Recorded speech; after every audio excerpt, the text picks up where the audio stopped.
بسم اللہ الرحمن الرحیم۔ آج کل کے دور میں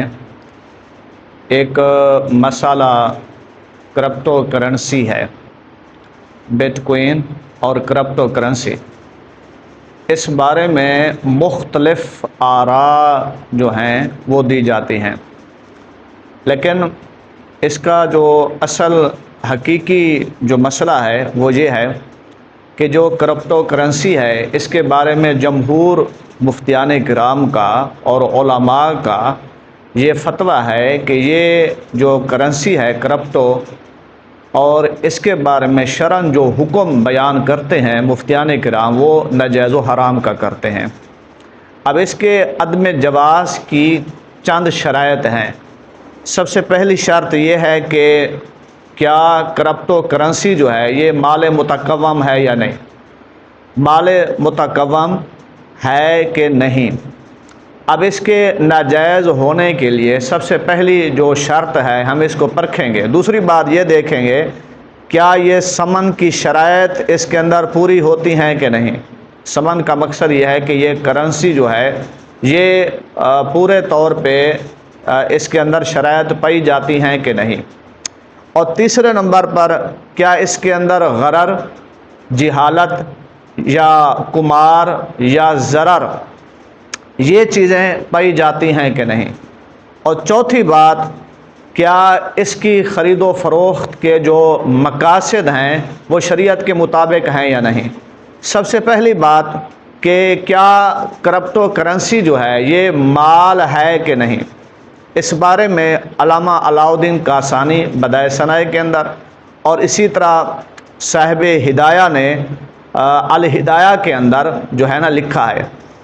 اور مال کی جو تعریف ہے علامہ علاؤالدین کاشانی رحمۃ اللہ علیہ نے البدائع والصنائع کے اندر مال کی تعریف یہ لکھی ہے، المال ما یمیل الیہ الطبع ویمکن ادخارہ لوقت الحاجہ، کہ مال جو ہوتا ہے اسے کہتے ہیں جس کی طرف طبیعت جھکتی ہے، طبیعت میل کرتی ہے، اور اس کو جمع کرنا، ذخیرہ کرنا ممکن ہو ضرورت کے وقت کے لیے۔ اب یہ جو تعریف ہے مال کی یہ کرپٹو کرنسی کے اوپر سچی نہیں آتی، کیونکہ ایک تو اس کی طرف طبیعت میل نہیں ہوتی کیونکہ یہ ایک ڈیجیٹل کرنسی ہے، اور دوسرا اس کو آپ ذخیرہ بھی نہیں کر سکتے، ضرورت کے وقت اس کو جمع بھی نہیں کر سکتے۔ اور دوسری تعریف مال کی علامہ ابن عابدین شامی علیہ رحمہ نے رد المحتار کے اندر لکھا ہے، المال مالہ قیمت بین الناس، کہ مال وہ ہے جس کی لوگوں کے نزدیک قیمت ہو۔ اب لوگوں کے نزدیک جو قیمت ہوتی ہے وہ مال کہلاتی ہے۔ اب یہ چیز جو ہے اب لوگوں کے عرف کے اندر کرپٹو کرنسی کی جو قیمت ہے وہ کسی کو بھی نہیں پتہ۔ اب جب اس کے اوپر یہ اطلاق جو ہے مال کا نہیں پایا جاتا، یعنی یہ شرط نہیں پائی جاتی کہ یہ مال ہے، اب یہ کنفرم ہو گیا دلائل کے ساتھ فتاوی شامی سے، اور دوسرا فتاوی جو ہے علامہ علاؤالدین کاشانی علیہ رحمہ بدائع والصنائع کے فتویٰ کے مطابق یہ مال نہیں ہے۔ جب یہ کنفرم ہو گیا کہ کرپٹو کرنسی مال نہیں ہے، دوسری بات اب یہ کرنسی ثمن جو ہے وہ ہے کہ نہیں، اس کے اندر یہ شرائط پائی جاتی ہیں کہ نہیں۔ ہمارے ہاں قدیم جو ہیں جس طرح حضرت سیدنا امام اعظم ابو حنیفہ رحمۃ اللہ علیہ کا فتویٰ ہے کہ جو کرنسی ہوتی ہے جس کو ہم ثمن کہتے ہیں وہ یہ ہوتا ہے کہ جس کا لین دین لوگوں کے اندر مقبول ہو، کہ لوگ اس کے لین دین کو قبول کریں، اور جس کی حیثیت عمومی ہو تو اسے کیا کہتے ہیں، ثمن کہا جاتا ہے۔ اب یہ جو ثمن ہے اس کے اوپر جو بحث ہے وہ کرپٹو کرنسی کے اندر نہیں پائی جاتی، کیونکہ جیسے سونا ہے، چاندی ہے، اور اسی طرح حکومتی کرنسی ہیں، نوٹ ہے، اور یہ چیزیں ثمن ہیں کیونکہ ان کا جو لین دین ہے عرف عام کے اندر وہ پایا جاتا ہے، اور یہ لین دین جو ہے یہ عام ہے، لہٰذا دوسری شرط جو ہے اس کے جائز ہونے کی وہ بھی نہیں پائی جاتی۔ پہلی بھی نہیں پائی جاتی کہ یہ مال نہیں ہے، دوسری شرط کہ یہ ثمن نہیں ہے، اب تیسری شرط جو ہے وہ یہ دیکھتے ہیں آیا اس کے اندر غرر ہے کہ نہیں۔ غرر کا مقصد یہ ہوتا ہے کہ غیر یقینی صورت، دھوکہ، یا جس کو ہم قمار بھی بولتے ہیں۔ اب اس کے بارے میں نبی کریم صلی اللہ تعالی علیہ وسلم صحیح مسلم حدیث نمبر 1513 کے اندر نبی پاک صلی اللہ تعالی علیہ وسلم کا مبارک فرمان ہے، نہا رسول اللہ صلی اللہ علیہ وسلم عن بیع الغرر، کہ جس بیع کے اندر غرر ہو، دھوکہ ہو، ایسی بیع کرنے سے نبی پاک صلی اللہ تعالی علیہ وسلم نے منع فرمایا۔ اب دیکھنا یہ ہے کہ اس کرپٹو کرنسی کے اندر جو غرر ہے وہ ہے کہ نہیں۔ جی ہاں بالکل ہے، کہ وہ اس طرح ہے کہ غرر کہتے کسے ہیں، غرر کی جو ڈیفینیشن ہے، تعریف ہے، وہ کیا ہے؟ فقہ کرام نے غرر کی تعریف یہ کی ہے کہ وہ معاملہ ہے جس میں انجام، حقیقت یا حصول غیر یقینی ہو، یعنی جس چیز کا حاصل کرنا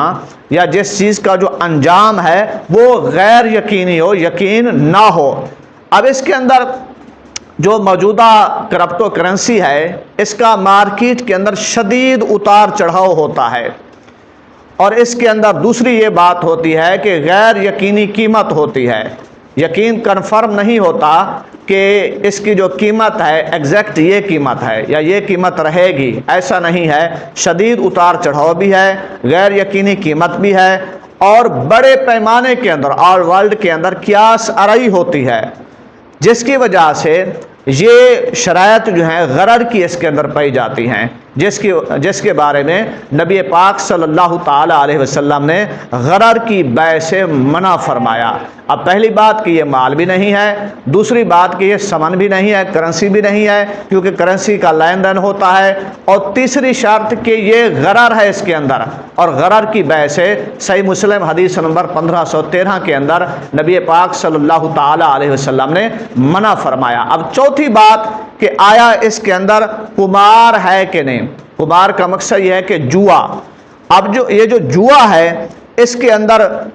جو ہے وہ یہ شرط پائی جاتی ہے کہ نہیں۔ جی ہاں اس کے اندر یہ شرط بھی پائی جاتی ہے، کیونکہ کرپٹو کرنسی کے اندر کوئی بندہ اس امید پر جو ہے نا کرتا ہے کہ قیمت جو ہے اچانک بڑھے گی، کرپٹو کرنسی کی قیمت کیا ہے؟ بڑھے گی، تو بعض فقہا نے اس کو اس وجہ سے قمار سے مشابہت دیکھی ہے، خصوصاً جب حقیقی معاشی سرگرمی کی بجائے محض سٹے بازی مقصود ہو کہ میں اس لیے کرپٹو کرنسی کے اندر جو ہے پیسہ ڈال رہا ہے، اور اس وجہ سے تاکہ اس کی جو قیمت ہے وہ اچانک بڑھے گی، اپ کرے گی، تو یہ جو شرط ہے کہ قیمت بڑھے گی یہ جوا بازی ہے، یعنی ایسا کام کرنا، ایسی بیع کرنا جس کے اندر صرف منافع ہی منافع ہو، جس کے اندر قیمت بڑھنے کی ہی امید ہو، امید دلائی جائے، اور یہ جو شرط ہے یہ قمار کی ہے، اور یہ جوئے بازی کے اندر ہوتی ہے کہ پیسہ اس لیے ڈالتے ہیں کہ جو قیمت ہے، جو پرافٹ ہے اس کا حاصل ہو، اور دوسری چیز کہ اگر پرافٹ حاصل نہ بھی ہو تو پتہ نہیں چلتا کہ آپ کا پیسہ جو ہے وہ کن معاملات میں خرچ ہو گیا۔ کبھی ایسا بھی ہوتا ہے کہ کرپٹو کرنسی ڈیجیٹل مارکیٹ کے اندر کروڑوں اربوں کے گھپلے ہو گئے، آج تک کسی کا پیسہ 1 روپیہ بھی نہیں ملا۔ بس اوقات اس طرح بھی ہوتا ہے، یہ اس قسم کا بزنس ہے جس کے اندر دھوکہ ہے، جوا ہے، اور یہ مال بھی نہیں ہے اور یہ ثمن بھی نہیں ہے۔ لہٰذا یہ جو 4 شرائط جس کاروبار کے اندر، جس بزنس کے اندر یہ چاروں چیزیں نہیں پائی جا رہی، تو اس وجہ سے اس کے اوپر فقہاء کرام نے اور موجودہ دور کے مفتیان کرام نے حرام کا فتویٰ لگایا۔ اللہ تبارک و تعالی ہم سب کو اس دھوکے والی اور جوئے والی بیع سے ہمیں محفوظ فرمائے، اور امت مسلمہ کو اس قمار سے، اس غرض سے ہمیں محفوظ رکھے۔ آمین آمین بجاہ النبی الآمین صلی اللہ تعالی علیہ وسلم۔